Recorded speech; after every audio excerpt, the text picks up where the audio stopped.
நிலை திருமண யோகங்கிறது உங்களுக்கு இன்னும் 3 வருஷம் டைம் இருக்குது. 3 வருஷத்துக்குள்ள முடிச்சுக்க, உடனே பண்ண வேண்டாம். அதுதான் ஜாதகத்தில் இருக்கிறது தோஷம். நல்ல ஜாதகமாக அமைஞ்சால் பண்ணுங்க. நல்லா பொருத்தத்துக்கு ஒரு தடவை 2 தடவை நீங்கள் தயவுசெய்து உங்கள் ஏரியாவில் எப்போ ரெகுலராக நீங்கள் பார்க்குறீங்களோ அவங்கள்ட்ட தெளிவாக பார்த்து கரெக்ட் பண்ணி நீங்கள் புரிஞ்சுக்கணும். சந்திரன் 7ல் இருக்கிறனால கண்டிப்பாக 2ல் சந்திரன் 8ல் சந்திரன் சுக்கிரன் இந்த மாதிரி கிரகம். ஏன்னா நீங்கள் எப்போவே புரிஞ்சுக்க.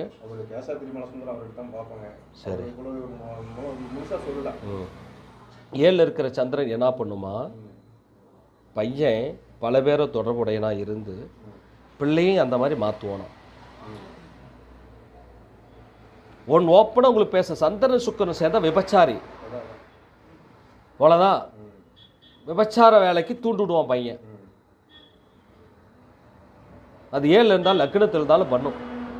சந்திரன் மட்டும் இருந்தால் மனசுக்கு என்ன ஞாபகம் வச்சுருங்க. மனசில் ஒன்று நினச்சிக்கிட்டு நமக்கு கல்யாணத்தை பண்ணிக்கும் மனசில் நினச்சி குடும்ப வலைக்கு செட் ஆகாது. சுக்கிரன் சேரும்போது ஒழுக்கம் கேடான நடவடிக்கை. ஜோதிடத்தில் என்ன சொல்லுதுன்னா, ஆணாகட்டும் பெண்ணாகட்டும் 1 ஞாபகம் வச்சுக்கணும். 1, 5, 7, 9, 10 இந்த இடங்களில் எந்த ஜாதகருக்கும் சுக்கிரன் சந்திரன் சேர்ந்திருந்தால் அவங்க ஒருத்தருட்டு இன்னொருத்தர் தொடர்பில் இருப்பாங்க. அந்த ஜாதகங்களை பார்த்து பரிவர்த்தனை பண்ணி கொடுங்க. ரைட்டு.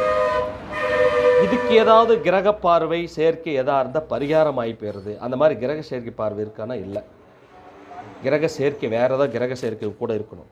சந்திரன் சுக்கிரன் சேர்ந்து இருக்கும்போது கூட ஏதாவது கிரக சேர்க்கை இருக்கணும். ஒரு புதனோ ஏதோ இருக்கிற சேர்ந்து இருக்கணும். அல்லது குரு பார்வை எதாவது இருக்கணும். இது மாதிரி இருந்தால் ஒன்றும் நடக்காது. இது மாதிரி இருந்தால் நடக்காத மாதிரி இல்லை. ஸோ அது பாதிப்பு தான். இது மிக கடுமையாக பாதிக்கும். பார்த்து கல்யாணம் பண்ணு.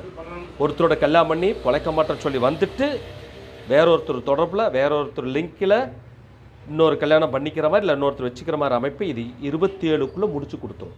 அதனால் கல்யாணத்தை நம்ம 27 வரையில் பொறுத்து இன்னும் 3 வருஷம் 7.5 சனி வேறு இருக்குது. பேரை கெடுக்க முடியாது. கொஞ்சம் லேட்டாகி முடிஞ்ச பண்ணுறது ரொம்ப நல்லது.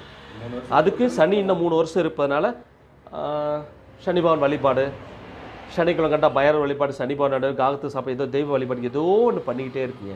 அது அந்த ஈஸ்வரன் கோயில் யாரை கும்பிட்றீங்க? ஈஸ்வரனே சனிபவனையா? எல்லாத்தையும் கும்பிட்றீங்க. நீங்கள் பார்த்துருக்கீங்களா பாப்பா கும்பிட்றத? போதும், கோயிலுக்கு போதும், சாமி கும்பிட்றது. சரி, நீங்கள் எந்த அளவுக்கு நம்பிக்கையே உறுதியாக இருக்கீங்களான்னு கேட்டு தெரிஞ்சுக்குவேன். அதுக்காக தான் சொல்கிறது. அந்த உறுதி கொடுத்துட்டிங்கன்னா இந்த உறுதி நானும் உங்களுக்கு கொடுத்துருவேன். வாய்ப்பு இல்லை அப்படின்னு. அதனால் நீங்கள் கவலைப்படாதீங்க. 30 திருமணம் ஆனாலும் கவலைப்படாதீங்க. பேர் கடாமல் கல்யாணம் நடக்கும். அவசரப்பட்டீங்கன்னா பேர் கட்டு கல்யாணம் நடக்கும். இவர்